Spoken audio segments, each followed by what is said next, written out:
ये भाजपा का नेता है सुनील पांडे, वरिष्ठ राम भक्त है। मैं तो अभी आपके चैनल के माध्यम से मैं चुनौती देता हूँ कि पुलिस यदि मर्दाना कमजोरी की शिकार नहीं है तो सुनील पांडे के ठिकानों पर रेड करे। देखिए, ये लोग शर्म निरपेक्ष लोग हैं, जदयू वाले है ना।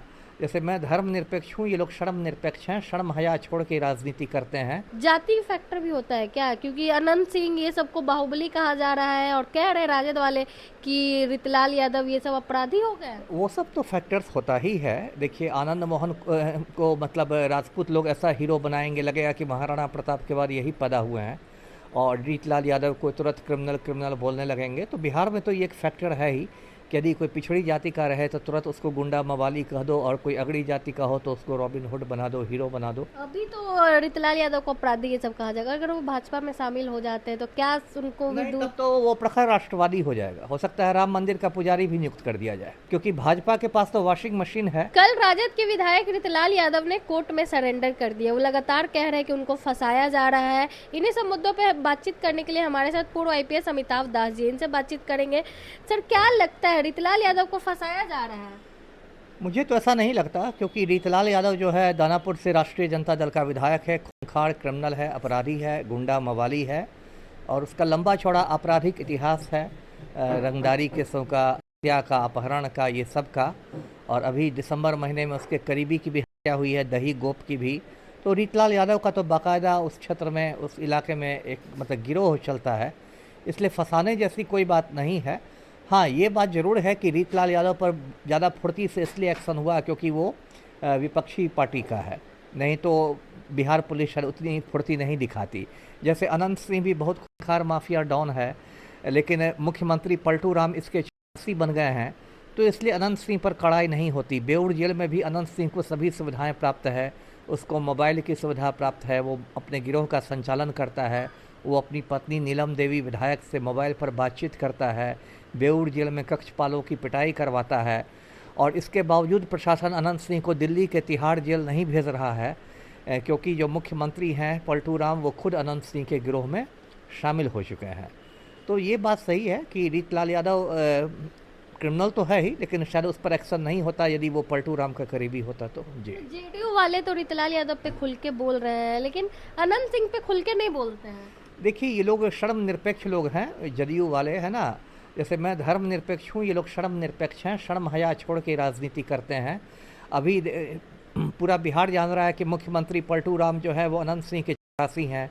अनंत सिंह मुख्यमंत्री आवास में जाता है, एक अणे मार्ग में जाता है, पलटू राम के साथ बंद कमरे में गुफ्तगू करता है। पलटू राम ने आनंद मोहन जैसे खूनी को जेल से निकाल दिया, और उसके लिए बिहार सरकार के जेल मैनुअल को बदल दिया गया, क्योंकि पलटू राम को राजपूत वोट बैंक में सिंधमारी करनी थी। तो ये सब जदयू को नहीं दिखाई दे रहा है। एक जदयू की लेसी सिंह है, बिहार सरकार में मंत्री हैं, वो पूर्णिया में बाकायदा अपना गिरोह चलाती हैं। तो ये सब जदयू को नहीं दिखता है। जदयू के एक प्रवक्ता है निर्लज्ज कुमार, वो निर्लज्ज कुमार थोड़ा ज़्यादा बोलते हैं, लेकिन जदयू से जुड़े हुए अपराधियों पर कुछ नहीं बोलते हैं। जी, सवाल ऐसे में ये उठ रहा है सर कि जाति फैक्टर भी होता है क्या? क्योंकि अनंत सिंह ये सबको बाहुबली कहा जा रहा है और कह रहे राजद वाले कि रितलाल यादव ये सब अपराधी हो गए। वो सब तो फैक्टर्स होता ही है। देखिए, आनंद मोहन को मतलब राजपूत लोग ऐसा हीरो बनाएंगे, लगेगा कि महाराणा प्रताप के बाद यही पैदा हुए हैं, और रीतलाल यादव को तुरंत क्रिमिनल क्रिमिनल बोलने लगेंगे। तो बिहार में तो ये एक फैक्टर है ही कि यदि कोई पिछड़ी जाति का रहे तो तुरंत उसको गुंडा मवाली कह दो, और कोई अगड़ी जाति का हो तो उसको रॉबिन हुड बना दो, हीरो बना दो।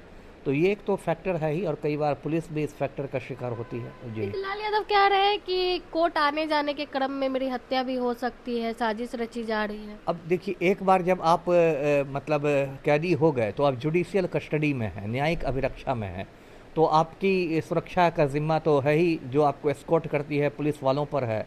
तो यदि रीतलाल के तो दुश्मन होंगे ही, क्योंकि जब आप अपना क्राइम चलाते हैं तो आपके अंडरवर्ल्ड में भी दुश्मन होते हैं। तो ठीक है, पुलिस को चौकस रहना चाहिए। जी, मामला क्या था सर पूरा कि अचानक से रितलाल यादव को सरेंडर करना पड़ गया?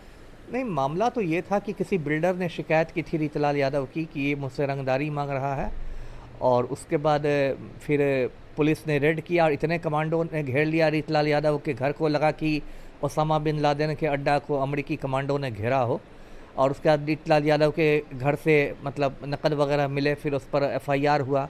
2-3 दिन तक वो भागा रहा, भूमिगत रहा, लेकिन फिर जाके उसने कल दानापुर कोर्ट में सरेंडर कर दिया और फिर उसके बाद उसको बेऊर जेल भेज दिया गया। सवाल तो ये भी उठता है ना सर, अनंत सिंह भी आत्मसमर्पण किए थे, उनके घर पे भी इतनी पुलिस गई थी? नहीं गई थी, वही तो मैं फ़र्क बता रहा हूँ। और देखिए अभी भी बेऊर जेल में अनंत सिंह भी रहेगा, रीतलाल भी रहेगा, लेकिन दोनों में बहुत फ़र्क रहेगा। रीतलाल यादव को एक आम कैदी की तरह वहाँ व्यवहार किया जाएगा, उस पर 1000 पाबंदियाँ रहेंगी क्योंकि वो विपक्षी पार्टी का है। लेकिन चूँकि अनंत सिंह मुख्यमंत्री का मालिक है और पलटू राम अनंत सिंह के चपरासी हैं, इसलिए अनंत सिंह को मोबाइल की सुविधा मिली रहेगी। अनंत सिंह के लिए जेल से बाहर से दारू जाएगी, अनंत सिंह को होटल से खाना भेजा जाएगा और जेल आईजी की औकात नहीं है कि वो अनंत सिंह को तिहाड़ जेल दिल्ली भेजवा दे। जी तो रीतलाल यादव को वहाँ सुविधाएं नहीं मिलेगी? नहीं, रीतलाल यादव को एक आम कैदी की तरह रखा जाएगा और उसको कोई सुविधाएं नहीं मिलेगी, लेकिन अनंत सिंह को सारी सुविधाएं मिलेंगी क्योंकि मुख्यमंत्री पलटू राम अनंत सिंह के आज्ञाकारी चपरासी हैं। अभी तो रीतलाल यादव को अपराधी ये सब कहा जाएगा, अगर वो भाजपा में शामिल हो जाते हैं तो क्या उनको भी नहीं, तब तो वो प्रखर राष्ट्रवादी हो जाएगा। हो सकता है राम मंदिर का पुजारी भी नियुक्त कर दिया जाए।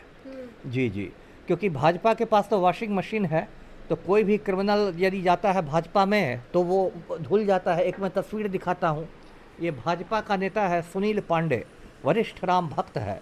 इसका बेटा तरारी से भाजपा का विधायक है विशाल प्रशांत, और सुनील पांडे के हाथ में दर्शक देख रहे हैं AK-47 राइफल है।